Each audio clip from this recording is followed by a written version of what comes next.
Maganda at mapagpalang araw po sa inyo mga katabuli. Nung araw po nung Martes, ito po yon.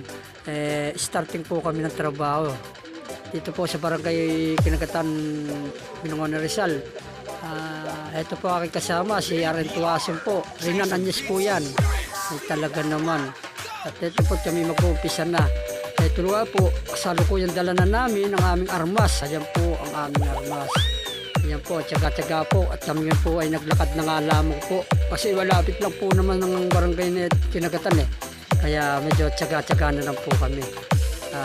Ito po, kasalukuyang kami naglalakad na. Ay talaga, ito po ay ganap na alas 7:30 na ng umaga. Ayan po. Dito po ako gagawa sa bahay ni Ma'am Emma Cerda.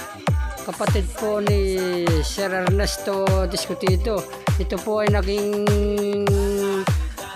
teacher ko nung ako'y grade 4 dito sa Barangay Bumbong Elementary School. Shoutout po Mr. Ernesto Discutido. At ito naman po ang aking kasama ay naglalakad. Si Kulot po yan. Hindi ko po alam kung ito'y may sigla siya o ano pan. Kasi parang malungkot po ang kanyang mga hakbang. Gawa ng parang masasakit po ang katawan nito. Hindi ko po alam kung ito'y pilit o talaga sadyang papasok sa trabaho. Kasi po nag-inom po ito eh. Dito po sa piyastan tong Subay. Ay may hangover po raw. Ewan ko po kung ito'y makakahataw mamaya pagkagawa namin. Kaya yan po naman. Ay talaga naman. Itong batang ere. Talaga po naman. Bading-badi ko po ito. Sa trabaho po, hindi na nyo kailangan utusan. Ay talaga na po, alam na niya mga dapat gawin. At dito naman po tayo sa aking ginagawang bahay. Start na po. Nandito po ako sa isang kwarto. Medyo natityaga ako na po. Ito na nga po pala ang bahay ni Ma'am Emma Cerda. Ayan po siya.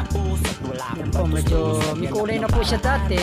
Kaya lang, medyo nagpakisam po sila. At medyo may papalitan po ditong kulay. Ayan po. Bahay po ni Ma'am Emma Cerda. Mga kisami po yan. Hardiplex po. Pagmamamasigyan po namin yan.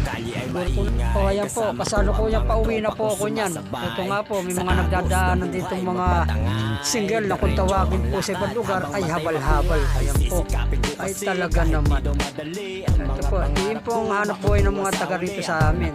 Sila, ayun, habal-habal po. Pag walang tricycle, habal-habal tayo. Pero kailangan kumpleto tayo sa mga lisensya. Sa driving license, tsaka kumpleto papel po ang ating mga habal-habal. Para po hindi po sumakit ang ulo natin mga maghabal-habal. Ayan po. Talaga naman. Medyo nagtitiyaga na po ako. Malapit na po ako dito sa aming barangay. Sa barangay Bumbong Binangonan, Rizal. Ayan po. Ay talaga naman. Ayan po. Ito po. At kasalukuyang nandito na po ako sa ito pong kainan po ni Boss Ronald Madrid. Medyo tigil po sila sa ngayon. Ayan po. Sana naman po maging successful na yan. Shoutout po Boss Ronald Madrid. Ayan po. Parang nakikilala ko po ito makakasalubong kong ito medyo pamilyar po sa akin. Ito po ay parang din po asawa ni Carol at saka si Bayo Guillermo Rubaya. May dala po natin ngayon. Ewan ko po, napakalayo po ng kanilang paghanap ng mamamali. Talaga sa gusto makaganda ng breed na manok dito sa Kinagatan pa.